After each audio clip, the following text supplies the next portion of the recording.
Friends and family, welcome back. Much love to all. First, some good news. The organization we're highlighting this week is CultureAll. That's culture, C-U-L-T-U-R-E, all, A-L-L. And their website is cultureall.org. This one is pretty close to home. I spent some time researching some nonprofit organizations in my own backyard, looking at Iowa and in the Midwest. When I came across this one, I like what they're doing. CultureAll is focused on helping Iowans learn about world cultures. That is something that's always in the back of my mind when we're talking social awareness in my classroom, when we're discussing empathy. Being in rural Iowa, where I live and teach, my students aren't always exposed to a lot of different cultural backgrounds.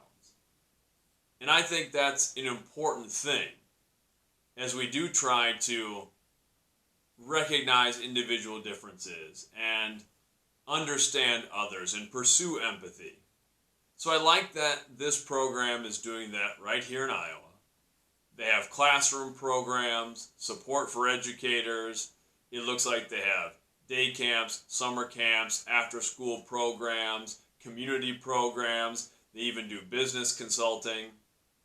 It appears they have a wide network of people who are affiliated with CultureAll, who come from a wide variety of backgrounds, have spent time in a lot of other cultures, and I just like that they're spending time focusing on that, trying to just expose people to cultural differences and all the great things that many different cultures have to offer.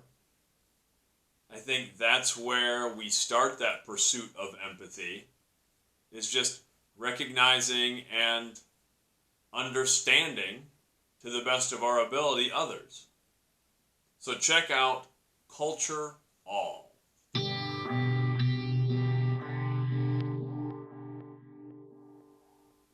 For family time this week, we're getting into relationship skills.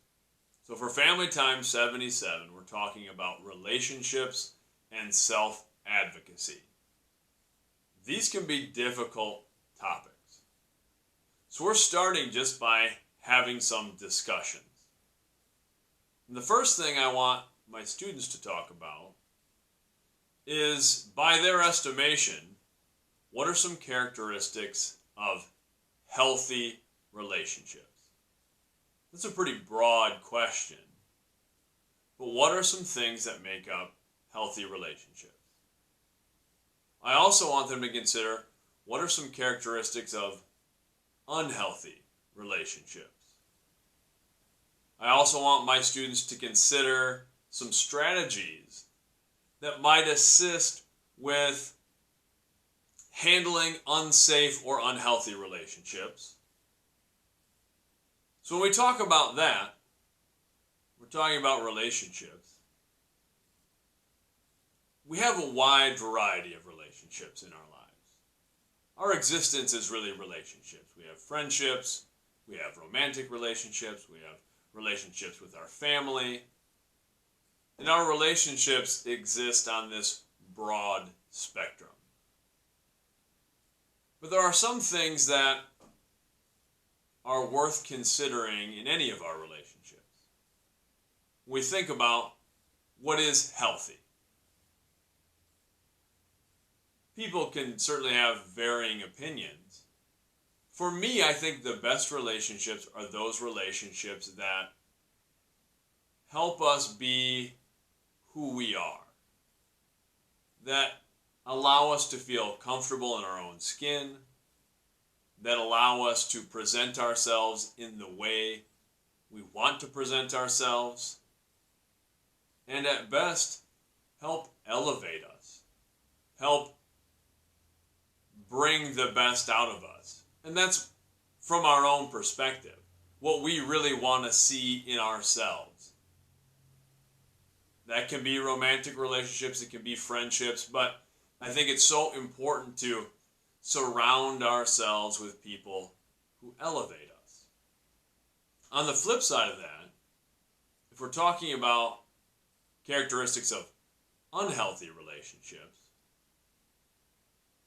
it's those relationships, for me, that drag us down, that hold us back from being who we are and who we want to be. I see it a lot of times with even my own students.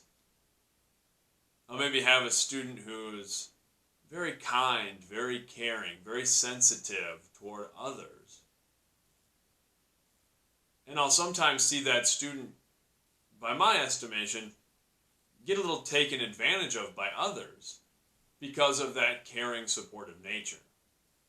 I've come to term people who feed off the kindness of others as emotional vampires. And we have to be aware, we have to beware of the emotional vampires in our lives. Are there people in our lives who are clinging to us for what we're bringing to the table, and they're taking our energy, taking our time, taking our effort, and we're not maybe getting a lot back from the relationship? That can be a difficult thing, because I think most of us want to be kind, want to be nurturing, want to be supportive of others. But that can be hard when we're giving of ourselves and we feel like maybe we're not getting a lot in return, that we're always giving and other people are taking. In that respect, it's important for us to advocate for ourselves, which we're going to talk about in a minute. But we also have to understand it's okay to end certain relationships if they're continually unhealthy. I think it's good to be there for people. There are certainly people in my life who I would never give up on, family, friends, and that's a good thing, to have people that we love and care about unconditionally. We have to understand it's also okay for us to get some distance, to not constantly be the ones feeding the emotional needs of others. We want to be supportive and want to be helpful, but we do need to take care of ourselves, which has become sort of a cliche, but we do. We need to take care of ourselves. It's the adage that isn't mine, but it's the idea of being on an airplane when there's an emergency situation and the oxygen masks drop. We're always told to put our own oxygen mask on before we help those next to us, because if we're in a negative situation, if we can't breathe, it becomes very difficult to help anyone else. That can be tough to do. And that leads us to self-advocacy. I want to talk to my students about that this week as well. I want them to think about what self-advocacy is and how they might best advocate for themselves. This is something I think I really had to figure out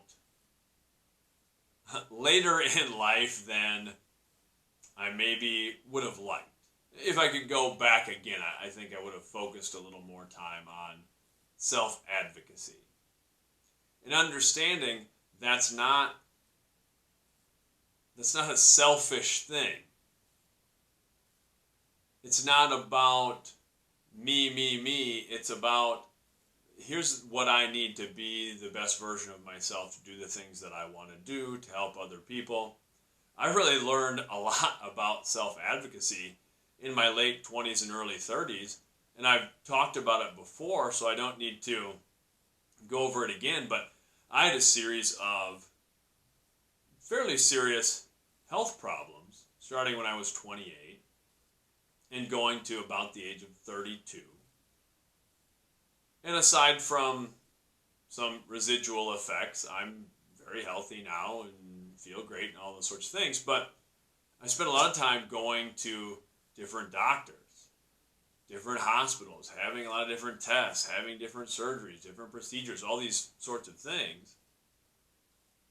And I had some very frustrating moments and frustrating encounters, especially early on in the process, because there weren't always a lot of clear answers for what was going on. We'd figure something out, but I wasn't necessarily getting better, and there were other problems.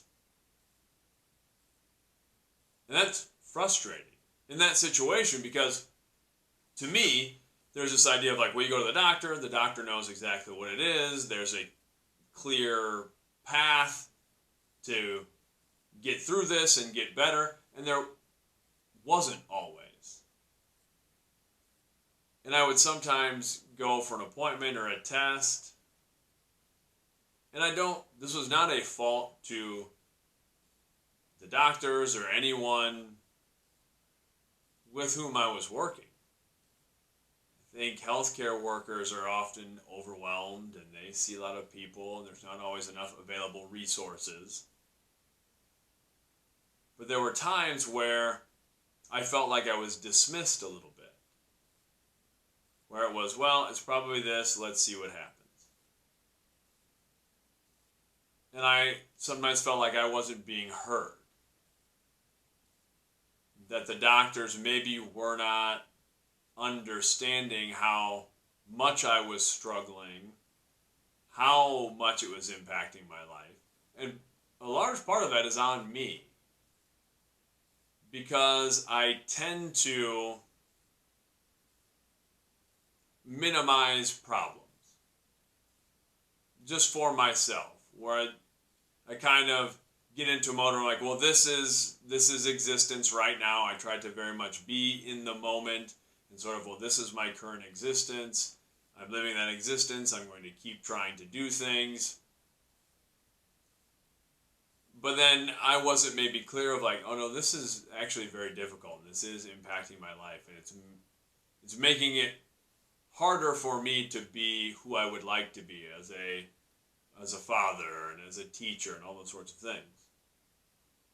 So I really had to learn to be clear and concise about what I was feeling, about how I was being affected, and about my personal commitment to where I wanted to be health-wise. Because that was something too. Sometimes we would get over maybe one hurdle of the health issues, and then the doctors or whoever I was working with at that time would kind of be like, all right, well, then we're done here. And I had to be clear about, well, this is not where I want my health to be yet. Yes, I understand maybe we've taken care of, I had this bacterial infection, for instance. Yeah, okay, the infection is gone, but I'm still not back to the level of health and wellness I would like to be. So we still have work to do here. So that's what I want my students thinking about focusing on this week. Healthy relationships, characteristics of healthy and unhealthy relationships, the different types of relationships we have, and how to advocate for ourselves so that we are getting the most out of our relationships and giving the best of ourselves to our relationships. Much love.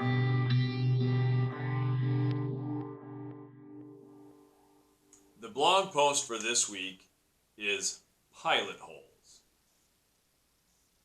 I was thinking of this while I was making a shelf with my 9-year-old daughter, Claire. We like to make things together. Claire is very creative. She helps with a lot of the home improvement and construction things that we do. And my son, Mickey, who's 11, does as well. But Claire and I really like to share that time together, sort of the creative time. Claire has a lot of these little house plants, little succulents and things that we've accumulated over time. And I like them. I've come to really enjoy having these little plants, and they seem to grow really well. I credit Claire's apparent green thumb for these plants kind of taking off. Even some of these succulents just keep growing and getting bigger. And so we will replant them when they outgrow a certain container. So we've got a collection of these. And in our house that we moved into about a year ago now, in the dining room where we get some really nice sunlight, where I'm sitting right now, we kind of had the plants just sitting on part of the floor for a little while because I wanted to put them on a bench over a radiator. We have a boiler and radiator system in our house. So we wanted to build a bench that would fit right underneath the window over the radiator and would allow the plants to get sunlight. So this was a little while back, and we decided to build this bench. We had some lumber that we had gotten for some other things, and Claire and I drew up some plans and went about cutting the lumber and fastening things together and creating this little bench. And while we were fastening things, I was using pilot holes. So for certain connections, we would use a pocket hole jig. And Claire helps with all of this. She helps run the tools and helps do everything. We're using a pocket hole jig where you can clamp a board in and you drill holes diagonally so you can make these strong attachments and they'll be hidden. And then for sort of flat surface to surface connections, I was just drilling regular pilot holes where I take a small drill bit, drill a hole that is smaller in diameter than the screw we're going to use, and then put the screw into that same hole. And Claire was asking what I was doing. She always kind of asked about the process. We talked the whole process as we go through, and I was explaining, well, these are pilot holes. And they help guide the screw. They help prevent the wood from splitting. They help us sink the screw so that we can use some wood fill to cover up the screw hole and make a nice, clean, finished product. And I'm certainly no master craftsman, but I've done enough projects over the years to appreciate some things like pilot holes, where earlier on in my life, I think I would have just hammered through with a drill, which is an electric screwdriver, and not pre-drilled holes, just put the screws in. And I've done projects like that in the past when I was younger, and then sometimes the screw doesn't sit quite right or doesn't sink in quite as well as I'd like, or I chip a piece of wood, those sorts of things. And maybe it's just getting older in general. I feel like I've gotten this way with so many things in my life where I've recognized the value in slowing down a little bit to do the job as well as I can the first time.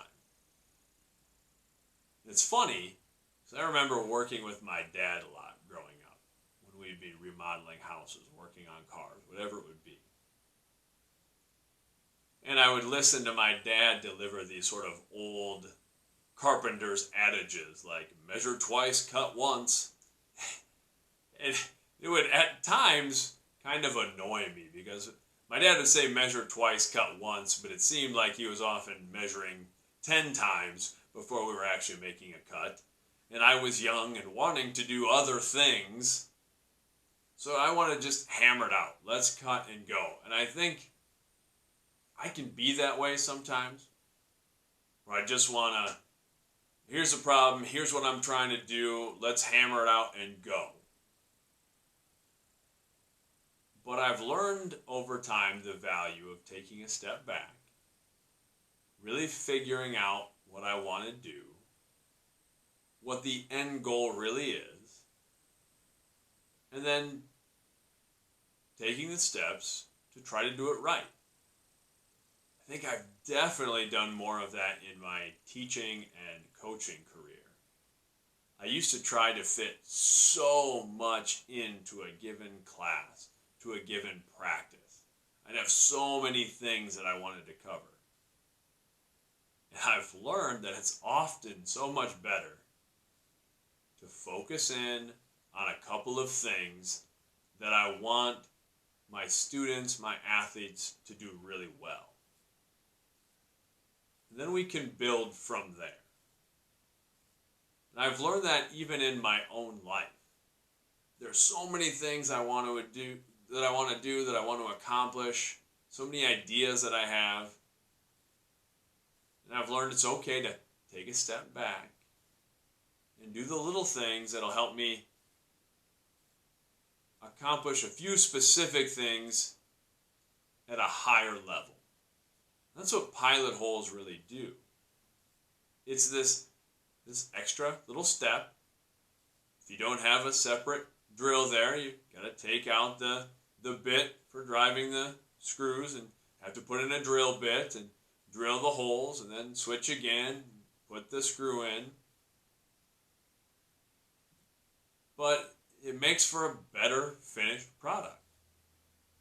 And it often makes for a much smoother experience throughout, because it might take a little bit longer in those instances, but oftentimes it's saving time and effort and headache in the long run because the process stays smooth and there aren't the things like the cracked board, split board, that kind of derail the whole thing and cause us to have to go back and start over again.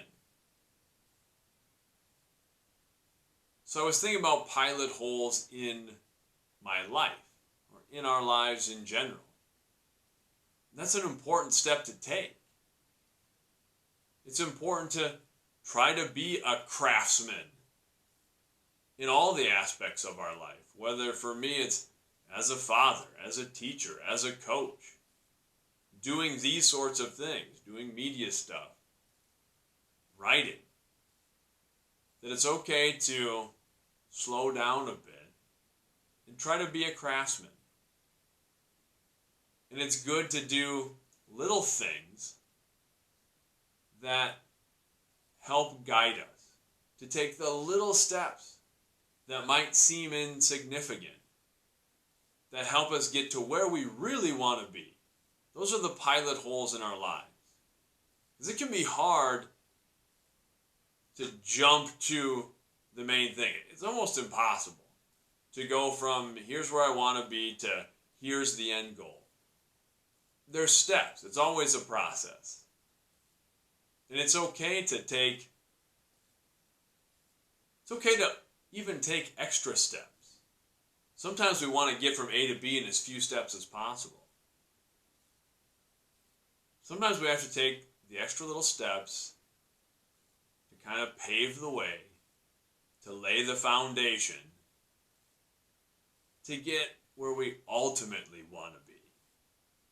So don't be afraid to drill some pilot holes in your life, to take some little steps to make it a little bit easier to get where you want to be. Much luck.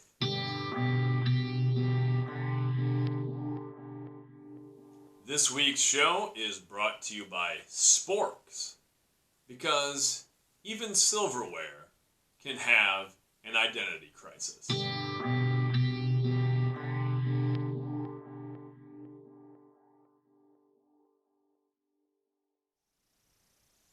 Now, from me to you. We started the show talking about CultureAll, an organization in Iowa that helps bring different world cultures to Iowans. We talked about relationships and self-advocacy, and we talked about pilot holes. So, first, take a little time to experience some other cultures, some other backgrounds. We talked about this a week ago when we were discussing empathy and empathy interviews. But I think we all gain so much from trying to understand others, from that pursuit of empathy. I know every time I get a chance to experience a different culture, talk to people who have different backgrounds, I learn so much about them and so much about myself, and it enriches my life. To spend some time talking to others, getting to know them. Think about your relationships this week. What are the strong, healthy, happy relationships in your life? The relationships that feed you and strengthen you and make you better and fill the gaps in your life that help you overcome your shortcomings and challenges. What are some of the negative relationships? What are some of the relationships that hold you back, that weigh you down? And how can you address those relationships? Can you mend them? Can you improve them by advocating for yourself? Or do you need to cut some relationships loose? It's a hard reality. It's a hard truth to face, but sometimes we have to do that instead of going down with the ship. What is self-advocacy, and how can you best advocate for yourself? Because that's a right and good thing to do. It's not selfish and it's not cruel to stand up for yourself and try to do the things and get the things in your life that will allow you to have strong and happy relationships and give the best of yourself to your relationships. That's something it took me a long time to learn. That if I wasn't the best version of myself, I wasn't giving the best to my relationships. And that's not to say that we just give up on relationships. Sometimes we have to. But I think sometimes we take good advice and turn it into a bad excuse, where we're just not willing to put in the work to make a relationship happen, to keep a relationship growing, and we chalk it up to, well, I'm doing this for myself. It can be selfish if we're not really considering the other person and we're not putting any work in. Relationships are work. Friendships, romantic relationships, families, they take work. And there are some relationships that are worth fighting for and working for and not giving up on. But we have to understand we need to advocate for ourselves to keep a relationship healthy and strong and growing. That's part of the deal. We have to recognize that other people in the relationship have the right to do that as well. Don't be afraid to drill some pilot holes for yourself this week. Consider where you really want to be, what your goals are, and think of the steps to get there. And don't overwhelm yourself. And understand it's okay to take a step back and take a little time and to even add in a few steps that'll make the path a little easier. This is not about how quickly you can get there. It's about getting the finished product that you want. At the end of the day, at the end of the race, at the end of your life, having as close to the picture in your head that you've created to having the life that you wanted to live. And that takes some time, and it's a process. You have to drill some of those pilot holes. Thanks for joining me again this week. Love yourself, love each other, love the fight.